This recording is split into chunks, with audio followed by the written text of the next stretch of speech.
Hello दोस्तों, आज के इस वीडियो में हम लोग देखने वाले हैं conjunction not only but also का यूज, यानी conjunction not only but also का पूरे कॉन्सेप्ट को समझने वाले हैं इस वीडियो में और इसके कुछ एग्जांपल को प्रैक्टिस करने वाले हैं। तो चलिए पूरे वीडियो को ध्यान से लास्ट तक देखिए, तभी आपको इसके पूरे कॉन्सेप्ट को आप अच्छे से समझ पाएंगे कि not only but also sentence में किस पोजीशन पे रखा जाता है ताकि आपका सेंटेंस पूरा अच्छे से सही हो। तो चलिए, नॉट ओनली बट आल्सो का मतलब होता है न केवल बल्कि भी। और देखिए इसके कंसेप्ट को समझेंगे हम लोग अभी। देखिए, न केवल परंतु भी, इस तरह से आपको हिंदी वाक्य मिलेगा देखने को। न सिर्फ बल्कि, न केवल वरन, मतलब इस तरह से आपको हिंदी वाक्य का सेंटेंस रहेगा तो ऐसा देखने को मिलेगा। तो आप लोग नॉट ओनली बट आल्सो का प्रयोग करके किस प्रकार से बनाएंगे, तो हम लोग इसके पूरे कॉन्सेप्ट को समझने वाले हैं, ठीक है। पूरे नियम को बतलाएंगे, लेकिन इससे पहले मैं आपको दो एग्जाम्पल दिखा रहा हूँ। इसमें दो टाइप से क्वेश्चन बनता है, इन दोनों को देख लीजिए पहले। देखिए, एक टाइप का बनता है क्वेश्चन, न केवल दीपक बल्कि विशाल भी खेलेगा। यानी कि इसमें रहेगा न केवल, यानी सब्जेक्ट आपका अलग अलग रहता है एक में, और एक सेंटेंस जो होता है उसमें सेंटेंस में सब्जेक्ट मेरा एक ही रहता है। तो मैंने यहाँ पे दोनों टाइप का पहले क्वेश्चन दिखाने के लिए आपको लिया हुआ है, उसके बाद इसके नियम को मैं बतलाऊँगा। तो देखिए, इसको बनाने का तरीका क्या होता है, not only Deepak but also Vishal will play. तो यानी कि ये सेंटेंस इस तरह बनाएंगे हम लोग, लेकिन आपको कॉन्सेप्ट जब समझेंगे नहीं नियम इसको तो नहीं बना पाएंगे। लेकिन अभी पहले देख लीजिए इसको। सीता न केवल बुद्धिमान है बल्कि सुंदर भी है। यानी सीता के बारे में बात हो रहा है कि सीता बुद्धिमान भी है और सुंदर भी है। तो इसको मतलब कहने का तरीका क्या है यहाँ पे, सीता न केवल बुद्धिमान है बल्कि सुंदर भी है, यानी दोनों है। तो यहाँ पे देखिए, सीता इज़ नॉट ओनली लगाएंगे इंटेलिजेंट बट आल्सो ब्यूटीफुल। तो आइए समझते हैं इसके कॉन्सेप्ट को हम लोग। यानी मैंने दिखाया आपको कि दो तरह से इसमें क्वेश्चन बन सकता है, ठीक है। तो चलिए आइए देखते हैं टाइप 1। टाइप 1 में क्या होता है कि दो भिन्न कर्ता वाले वाक्यों को जोड़ना। यदि आपको सेंटेंस दिया रहेगा, इंग्लिश सेंटेंस में अगर दिया रहेगा दो सेंटेंस तोड़ करके, उसको आपको not only but also conjunction का यूज करके बनाना होगा।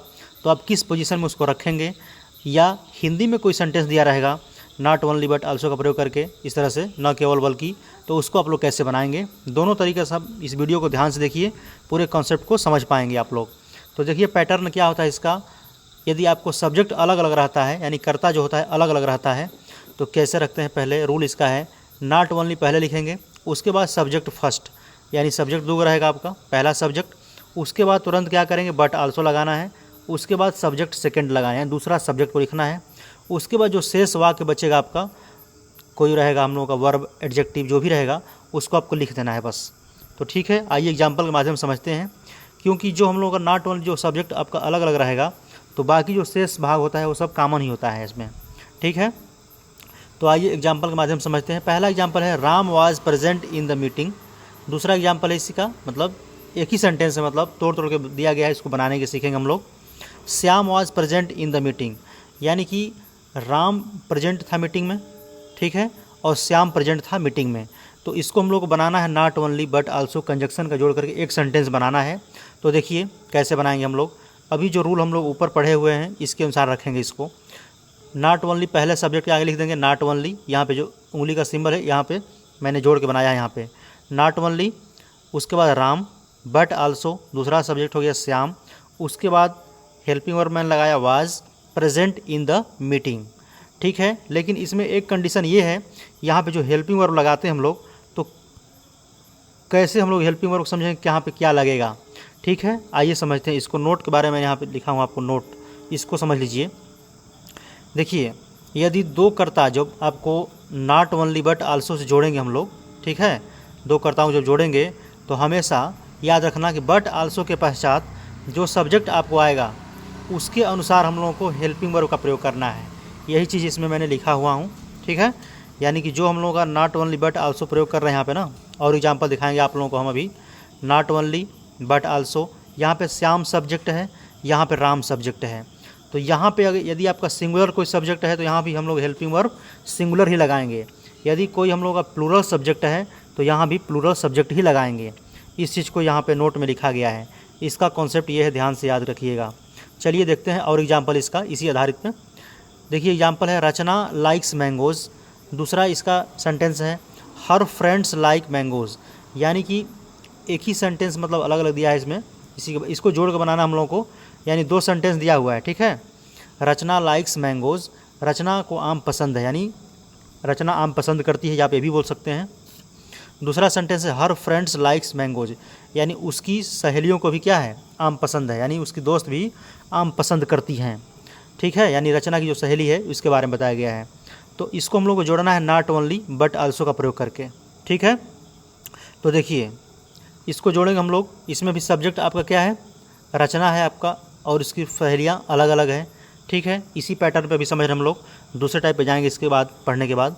तो देखिए हम लोग क्या करेंगे, पहले नॉट ओनली लगाएंगे, उसके बाद सब्जेक्ट फर्स्ट लगाएंगे, उसके बाद तुरंत बट आल्सो का प्रयोग करना है, उसके बाद दूसरा सब्जेक्ट क्या है, हर फ्रेंड्स। तो हर फ्रेंड्स यहाँ पे कर दिया मैंने। तो देखिए अब यहाँ पे बात रहा हेल्पिंग वर्ब लगाने की। तो यहाँ पे देखिए हर फ्रेंड यानी उसकी दोस्त, फ्रेंड में यस लगाया गया है, यानी ज़्यादा दोस्त हैं। जब ज़्यादा दोस्त होती हैं तो हम लोग क्या करते हैं, क्रिया में यस या यस नहीं लगाते हैं, यानी प्लूरल वर्ब लिखना होता है हम लोगों को। तो यहाँ पे क्या किया मैंने, लाइक लगाया है, लाइक इसके अनुसार लगाया है, किसके अनुसार, हर फ्रेंड्स के अनुसार, यानी उसकी सहेलियों, यानी ज़्यादा दोस्त हैं। तो प्रेजेंट इंडेफिनिट टेंस का सेंटेंस है आपका ये, तो इसलिए क्रिया में यस या यस नहीं लगेगा, क्योंकि प्लूरल सब्जेक्ट यहाँ पे है, बहुवचन का सब्जेक्ट है ना, उसलिए यहाँ पे लाइक कर देंगे मैंगोस। ठीक है, तो इसका आप लोग हिंदी इस तरह से निकाल सकते हैं, सिर्फ रचना को ही नहीं बल्कि उसकी सहेलियों को भी आम पसंद है। या आप ये भी बोल सकते हैं, न केवल रचना ही आम पसंद करती है बल्कि उसकी सहेलियाँ भी आम पसंद करती हैं। ठीक है, तो भाव आपका कुछ भी निकाल सकते हैं, लेकिन इंग्लिश में तो आपका स्ट्रक्चर वही रहेगा। तो चलिए और एग्जाम्पल देख लेते हैं, उसके बाद दूसरे हम लोग नियम को पढ़ने वाले हैं। इसका जो दूसरा टाइप का रूल बनता है उस पर और एग्जाम्पल देख लीजिए। ही इज़ टीचिंग इंग्लिश, यानी वह इंग्लिश पढ़ा रहा है। दूसरा एग्जाम्पल है आई एम टीचिंग इंग्लिश, मैं अंग्रेजी पढ़ा रहा हूँ। तो यहाँ पे देखिए इसमें भी सब्जेक्ट ही है और इसमें आई है, इसको भी हम लोग जोड़ना है not only but also say. तो देखिए इसको समझ लीजिए। तो इसमें भी क्या करेंगे हम लोग, पहले सब्जेक्ट के आगे नॉट ओनली लगा देंगे तुरंत। इसका पोजीशन याद रखना है हमेशा कि जब दो सब्जेक्ट आपका अलग अलग दिया रहता है तो पहले सब्जेक्ट के आगे नॉट ओनली का प्रयोग करना है, उसके बाद पहला सब्जेक्ट लिख देना है, उसके बाद बट आल्सो, उसके बाद दूसरा सब्जेक्ट। अब जो हेल्पिंग वर्ब बात हमारा यहाँ पे आता है, तो यहाँ पे बट आल्सो के बाद जो मेरा सब्जेक्ट रहता है, ठीक है, उसके अनुसार हम लोग को हेल्पिंग वर्ब को लगाना है। ठीक है, तो यहाँ पे देखिए दोनों सेंटेंस जो ऊपर में था मेरा अलग अलग सेंटेंस, तो इसमें कंटिन्यूअस सेंटेंस है आपका। ठीक है, और यहाँ पे इज़ है सहायक क्रिया, यहाँ पे एम है, तो उसको नहीं देखना है आपको। इसमें अब ये तो हो गया आपको, जब हम लोग जोड़ेंगे not only but also conjunction का प्रयोग करके सेंटेंस को, तो बट आल्सो के बाद जो मेरा सब्जेक्ट यहाँ पे आएगा उसके अनुसार यहाँ पे हेल्पिंग वर्ब लगाना है। तो यहाँ पे आई है मेरा, तो आई के साथ क्या लगता है, एम लगता है, यहाँ पे एम लगाएंगे, बाकी टीचिंग इंग्लिश। इस तरह से आप लिख देंगे, आपका सेंटेंस पूरा 100% सही होगा। ठीक है, तो इसका कहने का मतलब ये है कि सिर्फ वो ही नहीं बल्कि मैं भी अंग्रेजी पढ़ा रहा हूँ, या ये भी बोल सकते हैं वह ही नहीं केवल मैं भी अंग्रेजी पढ़ा रहा हूँ। बात वही है, मतलब ये जो ऊपर हम लोग पढ़े थे हिंदी में, इसका जो पहचान था कि हिंदी वाक्य में कैसा आएगा सेंटेंस, इस तरह से रहता है, न केवल परंतु भी, न सिर्फ बल्कि, न केवल वरन। ठीक है, तो कुछ भी दे सकता है, तो इस तरह से आपका वही बनता है। दूसरा टाइप चल देखते हैं। इसमें जो दूसरा टाइप होता है समानकर्ता वाले वाक्यों को जोड़ना, या जो टाइप 2 आता है आपका समानकर्ता वाले वाक्यों को जोड़ते हैं कैसे। तो देखिए आइए समझते हैं इसके कॉन्सेप्ट को, इसका पैटर्न क्या होता है। देखिए इसका पैटर्न होता है कॉमन सब्जेक्ट, यानी कि जब समान सब्जेक्ट यानी दोनों वाक्य आपका अलग अलग दिया रहेगा तो उसमें सब्जेक्ट मेरा सेम रहता है और बाकी जो होता है वो सब अलग अलग रहता है। ठीक है, तो इसमें आपका होगा कॉमन सब्जेक्ट। उसके बाद यहाँ पे ज़रूरत पड़ेगा, अभी बताएंगे हम लोग एग्जाम्पल के माध्यम से कि कहाँ पे इज हेल्पिंग वर्ब लगाना है, जो भी रहेगा कहाँ पे नहीं लगाना है। उसके बाद देखिए कॉमन सब्जेक्ट के बाद नॉट ओनली रखना है। उसके बाद प्रथम भिन्न शब्द वर्ब या एडजेक्टिव या नाउन। उसके बाद बट आल्सो। उसके बाद द्वितीय भिन्न शब्द, यानी जो दूसरे वाक्य का शेष भाग रहेगा, यानी कर्ता को छोड़ करके वर्ब या एडजेक्टिव या कोई नाउन, उसको रख देंगे आप लोग। ये बात ध्यान रखना है हमेशा कि जब वर्ब से पहले हम लोग नॉट ओनली का प्रयोग कर रहे हैं तो दूसरे वाक्य में जो वर्ब रहेगा उसके पहले हम लोग बट आल्सो का प्रयोग करेंगे, या एडजेक्टिव से पहले हम लोग नॉट ओनली का प्रयोग कर रहे हैं तो एडजेक्टिव से पहले ही हम लोगों का वर्ब का वो बट आल्सो जो है वो प्रयोग करेंगे। और यदि बट आपका है ना, या नाउन से पहले आप लोग नॉट ओनली का यूज कर रहे हैं तो इसमें भी आपका नाउन दिया रहेगा दूसरे सेंटेंस में, उससे पहले हम लोगों को बट आल्सो का प्रयोग करना है। बात समझिए फिर से एक बार इसको। देखिए यहाँ पे है कॉमन सब्जेक्ट, यानी जो दोनों वाक्यों में कॉमन रहेगा लिखना है। उसके बाद नॉट ओनली। उसके बाद यदि वर्ब है तो वर्ब से पहले हम लोग लगाएंगे नॉट ओनली, लग दिया। उसके बाद जो दूसरा सेंटेंस होगा, इसमें जब दो अलग अलग सेंटेंस होगा तो उसमें भी वर्ब से पहले ही लगाना हम लोग को बट आल्सो का यूज करना है। यदि कोई एडजेक्टिव से पहले हम लोग यूज कर रहे हैं नॉट ओनली का, तो इसमें भी एडजेक्टिव से पहले बट आल्सो का यूज करना है। ठीक है, यही कंसेप्ट लिखा गया है इसका। अभी एग्जाम्पल के माध्यम से समझ लेंगे और अच्छे से। देखिए एग्जाम्पल है he read a lesson, he wrote a letter, यानी इसमें सब्जेक्ट एक ही है और इसमें भी आपका वही है, यानी दोनों वाक्य में ही आपका सब्जेक्ट है और ये दोनों अलग अलग सेंटेंस दिया हुआ है। रीड अ लेसन, ये लेसन पार्ट याद करता है, अपना पढ़ता है, और ये आपका है लिखता, एक पत्र लिखता है।